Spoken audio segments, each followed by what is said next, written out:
여러분 학창시절에 장래의 희망란에다가 어떤 거 쓰셨나요? 제가 교사였잖아요. 애들 시켜보면은 대부분 비슷한 거 씁니다. 근데 이것도 참 신기한 거예요. 왜냐면 2020년 기준 대한민국에 있는 직업이 12,823개라고 합니다. 그런데 장래희망이 뭐니? 라고 써보면은 전부 다 비슷한 직업을 희망해요. 왜 그러는 걸까? 보고 들은 게 그거밖에 없어서 그렇습니다.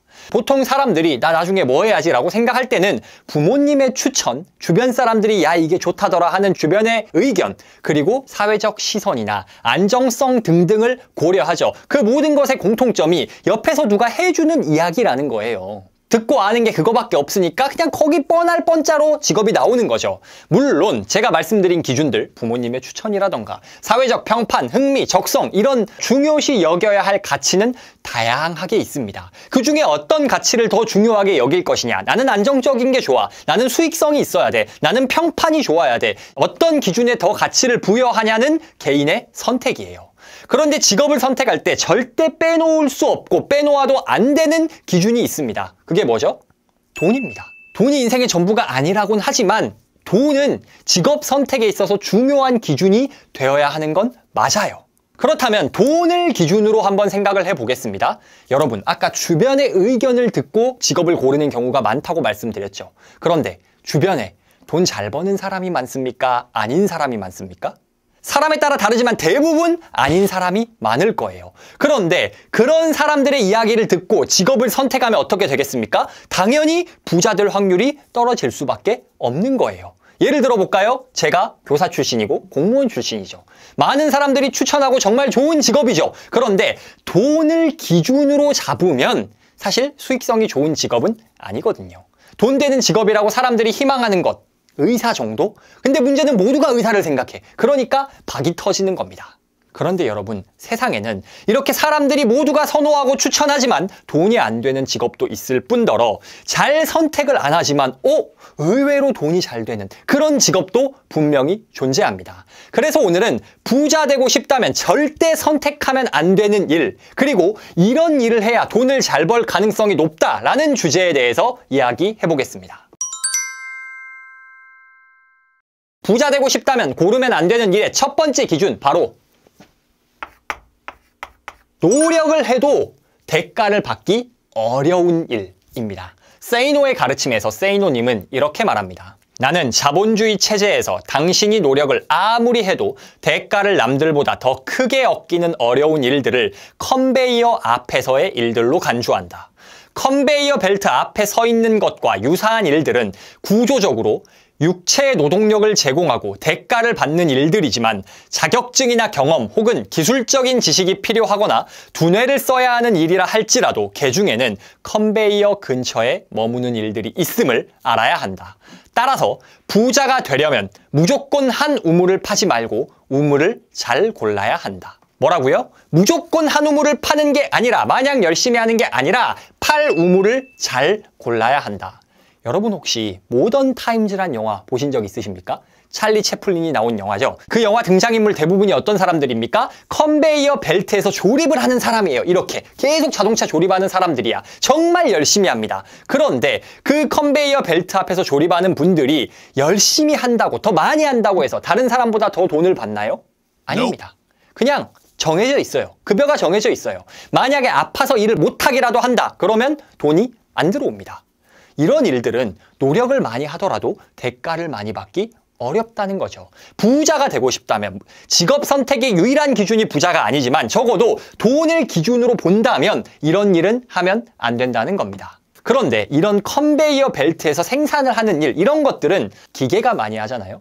기계가 많이 하기도 하고, 내가 사무직에 종사하고 있다. 그렇다면 내가 하고 있는 일이 돈이 되는 일인가? 컨베이어 벨트 앞의 일인가 아닌가? 이걸 판단하기가 좀 어렵습니다. 그래서 조금 더 구체적인 기준을 제시해 드릴게요. 세이노의 가르침에서 이렇게도 말합니다. 어떤 일에 대한 대가가 그 일을 수행하는 사람의 나이나 경험과는 크게 상관이 없이 이미 사회적으로 계산되어 숫자로 확정되어 있는 일은 하지 말아라. 여러분, 사무보조라고 가정을 해볼게요. 사무보조 일을 하시는 분들이 받을 수 있는 급여의 천장은 어느 정도 정해져 있습니다. 그냥 이 사무보조 직군에게 지불할 수 있는, 기꺼이 아무리 일을 잘한다 할지라도 아무리 잘해도 저 정도가 되면은 내가 저 사람을 써야 되나? 이런 선이 정해져 있어요. 그리고 사무보조를 너무 잘하면 사무보조가 아니라 다른 일로 넘기겠죠. 어쨌든 그 사무보조라는 일만 해서는 천장이 어느 정도 정해져 있다는 겁니다. 그런데 만약에 사무보조를 하시는 분께 사무보조의 일이 나쁘다 좋다 이런 걸 떠나서 내가 이 일을 오래 했고 나이가 있고 경험도 뛰어나니까 돈을 더 주세요 하면은 고용주 입장에서 뭐라고 할 거냐? 야, 내가 그 돈을 줄 거면은 차라리 더 시급이 저렴한 사람 2명을 쓰지 않을까? 라고 말할 수 있는 겁니다. 혹은 야, 그럼 너 능력은 있는 거 알겠어. 근데 그 사무보조 일에서는 내가 그 돈을 주기가 좀 힘들거든. 너 이런 일을 해볼래? 라고 말하지 않을까요? 이렇게 나이와 경험에 상관없이 어떤 이 시장에 급여가 딱 정해져 있는 일, 이런 일은 하면 안 된다는 겁니다. 아까 책에서도 말했듯 특히 몸으로 일하는 일들의 대부분이 좀 이런 성향이 있어요. 예를 들어서 청소 서비스. 세상에 많은 청소 서비스들이 있거든요. 그런 서비스들이 요금이 비슷합니다. 뭐 유명한 어플들 몇 개 있어요. 그런 거 가봐도 그렇게 딱히 시장 가격을 벗어나는 분들이 많이 없습니다. 공사 현장에서도 좀 저숙련직, 철거라던가 뭐 나르고 이런 것들 있잖아요. 그런 건 아무리 경험이 많고 나이가 있어도 어느 정도 이상 좀 오르지 않아요. 다시 한번 말씀드립니다만 그런 직업들이 나쁘다 이런 말이 전혀 아닙니다. 그런데 어쨌든 직종에 따라 천장이 어느 정도 씌워지는 일이 있다는 거예요. 아, 그러면 야, 나는 방금 네가 예시로 든 일 혹은 그런 비슷한 느낌의 일을 하고 있어. 근데 그럼 나는 부자가 못 되냐? 나는 돈을 못 버냐? 직업을 바꿔야 되냐? 아닙니다. 잠시만 기다려보세요. 제가 좀 이따가 해결책도 알려드릴 겁니다. 여러분이 하는 일이 컨베이어 벨트 앞의 일인지 아닌지를 판단하는 또 다른 기준이 있습니다. 책에서는 이렇게도 말해요. 당신이 받는 대가가 고객의 수와 관련 없이 정하여 있다면 또는 자신의 노력 여하보다는 근무 연한에 의하여 결정된다면 그곳을 빨리 뛰쳐나와야 할 것이다. 자, 고객의 수와 관련 없이 급여가 정해져 있다. 노력보다는 근무 연수에 따라 급여가 정해진다. 어떤 직업이 생각나십니까? 공무원, 교사. 이런 게 생각나지 않습니까? 여러분 공무원에서 예를 들어서 그런 곳 있어요. 되게 민원이 적은 동사무소. 가끔 민원이 별로 없는 데가 있습니다. 그런 데에서 일하는 공무원과 진짜 하루 종일 악성 민원에 시달리는 어떤 특정 부서들이 있어요. 그런 부서에서 하루 종일 악성 민원에 시달리는 사람의 급여가 다릅니까? 아니에요. 똑같이 입사했으면 물론 저녁에 뭐 추가 근무 정도 수당은 붙을 수 있겠지만 기본적으로 하루 8시간, 주 40시간 근무를 한다는 전제에선 똑같습니다. 이 사람은 업무 시간 내내 팽팽 놀고 팀원들이랑 막 커피 마시고 이래도 여기서 이 사람은 아무리 악성 민원을 잘 해결하고 있어도 급여가 똑같다고요. 얼마나 많은 민원을 받는지에 전혀 상관없이 말이죠. 이런 일은 부자가 되고 싶은 게 기준이라면 하면 안 된다는 겁니다. 분명히 다시 한번 말씀드리지만 이건 전적으로 돈만 기준으로 봤을 때입니다. 제가 언급하는 직업들 하나같이 가치 있는 일들이에요. 세상에 가치 없는 일은 없습니다. 왜? 모든 직업이란 사람의 필요에 의해 만들어진 일이고 그 일에 사명의식을 느끼면서 하면 되는 겁니다. 그렇지만 돈, 경제적인 이유만 봤을 때는 그렇다는 말씀을 제가 드리고 있는 거예요. 그런데 아까 제가 말씀드렸죠. 야, 근데 나는 이미 그런 일을 하고 있어. 나 그러면 어떻게 해야 되냐? 해결책이 있습니다. 세이노의 가르침에선 이렇게도 말해요. 명심할 사실은 형태는 컨베이어 벨트 앞의 일처럼 보이지만 본인의 생각에 따라서는 컨베이어 벨트 밖으로 뛰쳐나갈 수 있는 일들도 많다는 것이다. 컨베이어 벨트 앞에서 하는 일이에요. 이 일만 보면. 근데 그 일을 조금 시각을 달리하고 조금 시스템화하면은 얼마든지 컨베이어 밖의 일이 될 수 있다는 겁니다. 아까 제가 건설 저숙련 일용직을 말씀을 드렸잖아요. 그런데 일용직으로 처음에 시작을 합니다. 그래서 뭐 철거든 뭐든 하는데 철거도 사실 진짜 잘하시는 분들이 있거든요. 진짜 잘하시는 분들이 있고 어느 정도 수준이 올라가면은 뭐 기술을 배울 기회가 있을 겁니다. 제가 하는 말이 아니라 디깅의 저자인 박치은 대표님이라고 계세요. 이분이 디자인 회사를 지금 운영하고 계신 분인데 이분이 건설 현장 일용직으로 시작을 하셨어요. 그래서 처음에 그냥 철거부터 하다가 기술자들 따라다니면서 좀 알려주세요. 저 좀 알려주세요. 좀 이거 어떻게 선생님, 형님 좀 알려주세요 해가지고 어깨너머로 배운 겁니다. 그래서 기술 실력이 올라갔어요. 급여가 올라갑니다. 그런데 자기가 아무리 급여가 올라가도 자기가 몸으로 일하는 건 한계가 있잖아요. 그래서 이분은 이제 자기가 일을 잘하고 평판이 좋으니까 일 의뢰가 들어올 거 아닙니까? 그걸 직원을 키워서 이제 직원에게 일을 시키고 본인은 관리하는 단계로 넘어가셨습니다. 그래서 지금은 굉장히 큰 디자인 회사를 운영하고 계세요.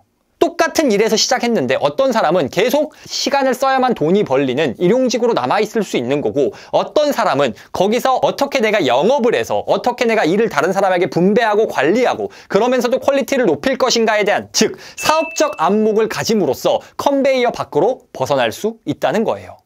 청소도 마찬가지죠. 내가 혼자 가서 어디 청소한다 그러면은 받을 수 있는 금액이 한계가 있을 겁니다. 그런데 내가 하도 일을 잘해서 의뢰가 몰려 나 혼자 다 처리할 수 없어. 그러면 이제 직원을 뽑아서 가르쳐서 나의 노하우를 이식한 다음에 직원을 대신 보내고 월급을 주고 나는 나머지를 가져가는 방식. 이런 시스템을 만들면 어떻습니까? 얼마든지 돈이 안 되는 일이었던 것이 돈이 될 수 있는 거죠. 아까 제가 교사도 잠시 예를 들었는데, 학교에서는 아무리 많이 가르쳐도 월급을 뭐랄까 제가 겪어봤잖아요. 어떤 경우가 있냐면요, 어떤 사람은 막 과밀학교야. 그래서 일주일에 수업을 20시간 넘게 합니다. 그런 사람이 받는 월급, 보충 수업 빼고 그냥 정규 수업 20시간 넘게 하는 사람들이 있거든요. 그런데 어떤 분은 예를 들어서 뭐 저기 학생 수 그냥 한 학년에 한 학급밖에 없는 그런 작은 학교에서 일하시는 분들이 계세요. 그런 분들은 수업 시수가 적거든요. 물론 그분들은 그분 나름의 애환이 있어요. 지방에서 있는 경우도 많고, 그걸 뭐 경중을 따지는 게 아니라 그냥 순수하게 수업 개수만 보면은 수업을 아무리 더 많이 해도 돈을 많이 받지는 못한단 말이에요. 그런데 만약에 내가 학원을 하면서 수업을 많이 해. 그러면 경제적으로는 다르지 않겠습니까? 경제적으로만 보는 거예요. 어쨌든 내가 일을 어떻게 설계하고 어떻게 만들어가냐에 따라서 돈이 되지 않는 일이었으나 그 일이 얼마든지 돈 되게 만들 수 있다는 겁니다. 정리하겠습니다. 노력한 만큼 대가가 따라오지 않는 일은 하면 안 됩니다. 그런 일들은 어떤 것들이 있나? 내 나이와 경험에 관계없이 그냥 이 시장의 캡이 정해져 있는 일들. 혹은 나의 노력과 나의 능력에 따라 성과가 결정나는 것이 아니라 단순히 근무 연수, 직급 이런 것에 의해 급여가 100% 결정나는 곳, 그런 곳에서는 일하면 안 된다. 그럼 어떻게 해야 한다? 그런 곳에서 내가 일하고 있을지라도 이걸 어떻게 하면 사업화하고 어떻게 하면 돈 되는 일로 바꿀 수 있을까를 고민해서 컨베이어 벨트 앞을 탈출해야 한다는 겁니다. 돈 벌고 싶다면 하면 안 되는 두 번째 일, 바로 가치를 느끼지 못하는 일입니다. 방금 1번에 대한 이야기를 들으면서 아마 느끼셨을 텐데요. 사실은 일의 형태가 몸을 써서 일하는 것이든 머리를 써서 일하는 것이든 기본적으로 직장에 소속된 근로소득 월급을 받는 직장인만으로 부자 되는 경우는 쉽지 않습니다. 아까도 제가 사업화, 시스템화 해야 된다라는 말씀을 드렸잖아요. 대부분 그렇게 해서 부자가 되는 것이지 월급만 가지고 부자가 되는 경우는 그렇게 많지 않아요. 레버리지란 책에서 이렇게 말합니다. 영국에서 가장 부유한 25명 중 고용되어 일하는 사람은 한 명도 없다. 뭐라고요? 진짜 큰 부자는 고용되어 있는 사람이 없어요. 자기가 고용을 하고 일자리를 만드는 사람들입니다. 물론 직장 소속으로 받은 월급을 가지고 레버리지를 일으켜 투자로 부자 되는 거 가능하죠. 얼마든지. 그런데 우리 지금 영상의 주제가 뭡니까? 일을 선택하는 측면에서만 보고 있는 거예요. 그러니 재테크 이런 건 잠시 밀어놓고 이 일의 수익성만을 생각해 보자는 겁니다. 그렇다면 결국 어떻게 해야 돼요? 내가 어떤 일을 하고 있든지 간에 그 일을 내 사업으로 바꿔내야 합니다. 여러분, 이 북토크 영상을 보시는 분들은 대부분 어떤 분들이시냐면요. 지금 당장은 좀 현실이 만족스럽지 않아도, 혹은 지금 당장은 뭐 좋은 직장에서 월급 받으면서 살고 있지만 미래가 좀 불안해. 그러다 보니 지금보다 한 단계 더 레벨업하고 싶은, 그리고 레벨업하기 위해서 도전하고 싶은 꿈꾸는 분들이시지 않습니까? 내가 뭐 대기업 회장이 되고 수천억 벌겠다 이것까진 아니더라도 1인으로라도 소규모라도 내 사업을 꿈꾸는 사람들이 북토크 구독자 중에 굉장히 많습니다. 이런 분들을 위해서 제가 뭐 또 하고 있죠? 뉴스레터도 꾸준히 보내드리고 있습니다. 1인 사업에 필요한 동기부여, 인사이트를 얻을 수 있도록. 야, 나 그거 몰라 하시는 분들은 고정 댓글 참고해 주시고요. 핵심은 뭐냐? 부를 이루기 위해서는 내 사업을 해야 확률이 높다는 겁니다. 그런데 여러분, 이렇게 말하면 항상 이런 댓글이 달립니다. 사업을 아무나 하냐? 사업이 쉽냐? 너무 좋은 말입니다. 사업 진짜 어려워요. 저도 개인 사업으로 사업이라고 부를 만큼 뭔가를 벌이기 시작한 지 얼마 안 됐거든요. 이렇게 힘들 것 같았으면 안 했을 것 같아요. 이제 멈출 수가 없어. 근데 아무튼 뭐냐, 사업이란 게 절대 만만하지 않아요. 그런데 우리가 그럼 어떻게 하면 사업을 잘할 수 있습니까? 사업을 잘하는 사람들, 잘 되는 기업들의 특징을 분석하고 따라가야 되지 않겠습니까? 그런데 세상 기업들이 마냥 열심히 한다고 다 잘 될까요? 기술이 뛰어나다고 다 잘 될까요? 그러면 노키아, LG 이런 회사들은 왜 스마트폰 사업 망했습니까? 왜 애플, 삼성한테 그렇게 밀렸습니까? 특히 애플. 왜 애플은 삼성이고 화웨이고 뭐고 다른 스마트폰을 다 씹어먹고 유독 애플만 쓰면 뭔가 감성이 느껴지고 힙이 느껴지는 그런 느낌을 어떻게 줄 수 있습니까? 그 근원은 바로 Y에서 옵니다. Y란 무엇이냐? 이 기업 혹은 이 개인이 사업을 왜 하는가? 애플의 Y가 뭔지 아십니까? 애플은 스티브 잡스 하면 생각나는 이미지가 있죠. 혁신입니다. 혁신. 애플의 슬로건이 Think Different예요. 다르게 생각하라. 그래서 그 혁신을 만들기 위한 아이템을 계속 만들고 있다 보니 그 아이템을 사용해 창조적인 일을 해내는 사람들을 광고에 내비치고 그러다 보니 애플 스마트폰을 쓰면 뭔가 힙하고 영해 보이는 그런 느낌이 있는 겁니다. 그래서 우리가 사업을 잘하고 싶다. 컨베이어 벨트를 벗어나서 정말 의미 있고 성장 가능성 있는 일을 하고 싶다. 내가 왜 일을 하는지 Y를 명확히 해야 돼요. Y, 의미를 모르고 가치를 모르겠는 일은 하면 안 됩니다. Start with Y란 책이 있습니다. 그 책에서는 이렇게 말합니다. Y가 분명히 드러나는 제품은 자신이 누구이며 어떤 신념이 있는지 표현하는 하나의 수단이 되어준다. 사람들은 what이 아니라 Y를 보고 선택한다는 사실을 기억하라. 회사에 분명한 Y가 없으면 외부에서는 그들이 무엇을 하는지만 이해할 뿐 그 이상은 아무것도 할 수 없다. 여러분 누군가가 여러분한테 Y, 왜 일하세요? 라고 말할 때 이 지구를 망치기 위해서요. 혹은 저는 사람들을 불행하게 만들고 싶어서요. 이런 말하는 사람 있습니까? 없잖아요. 그렇다면 어때요? 보통 이 Y는 가치 있는 것을 사람들이 Y로 삼습니다. 대부분 그냥 99.9% 그래요. 정말 0.1%의 별종이 아닌 이상. 그렇다면 뭐야? 내가 추구하는 이 가치를 고객들이 알 수 있게 어필해주는 것, 내 Y를 고객들에게 알리는 것이 이것이 브랜딩이고 이것이 사업이 잘 되는 길이라는 겁니다. 우리가 어떤 일을 하는지보다 더 중요한 게 왜 하는지입니다. 세상에 널린 게 화장품 회사들 아닙니까? 그런데 요즘 화장품 회사들은 어떤 메시지를 내보내는지 아세요? 우리는 동물 복지를 신경 씁니다. 아니면 우리는 친환경을 더 나은 지구를 위한 화장품을 만듭니다. 이런 가치를 내세워요. 왜? 그런 Y가 구매를 만들어내거든요. 테슬라 일론 머스크가 저 전기차 많이 팔아먹어가지고 부자 될 거예요 라고 말합니까? 아니에요. 테슬라의 핵심 가치는 뭐예요? 전기차 전환을 통해 친환경 지구를 앞당기겠다. 이게 테슬라의 비전이거든요. 이런 Y가 사람들에게 매력이 돼서 그 사업이 번창하게 만들어주는 원인이 된다는 겁니다. 그렇다면 우리가 돈을 많이 벌려면 내 사업을 해야 된다라는 말씀을 드렸어요. 그러면 내가 지금 하고 있는 개인적인 일을 사업의 레벨로 올리려면 Y, 내가 무엇을 추구하는지를 명확하게 해야 한다. 그리고 그 Y와 일치하는 일을 해야 한다는 겁니다. 권도균의 스타트업 경영 수업이라는 책이 있어요. 근데 그 책에서 어떤 이야기가 나오냐면 소프트웨어 회사들이 많이 빠지는 함정에 대해 나옵니다. 그게 뭐냐면 소프트웨어는 외주받을 일이 엄청 많잖아요. 그런데 처음에는 이 회사가 카카오톡을 능가하는 메신저를 만들 거다. 어떤 거창한 비전을 가지고 시작을 해요. 근데 그 거창한 비전은 실행하는데 오래 걸려. 그러다 보니까 일단은 연명하기 위해서 외주를 받습니다. 근데 이 외주가 본질과 동떨어져 있어. 그런데 점점 이걸 안 하면, 이 외주를 안 하면 돈을 못 벌어. 그러니 회사의 설립 목적이었던 그 본질은 챙기지 못한 채 외주만 하다가 결국 그냥 흔한 외주 회사로 바뀌어 버린다는 겁니다. 그래서 책에선 뭐라고 말하냐? 외주는 회사를 유지하기 위해 꼭 필요한 수준으로는 해야겠지만 그 외에도 본질을 잊지 말아야 한다. 중요하고 가치 있는 일에 집중해야 한다는 겁니다. 레버리지란 책에선 이렇게 말해요. 당신이 해야만 하는, 당신에게 자존감과 목적의식을 부여하는, 다른 사람들과 당신을 차별화하는, 매달릴 가치가 있는 일을 찾아라. 그 외의 일은 적당히 하라. 모든 사람의 비위를 맞추려고 애쓰지 마라. 버릴 것은 버려라.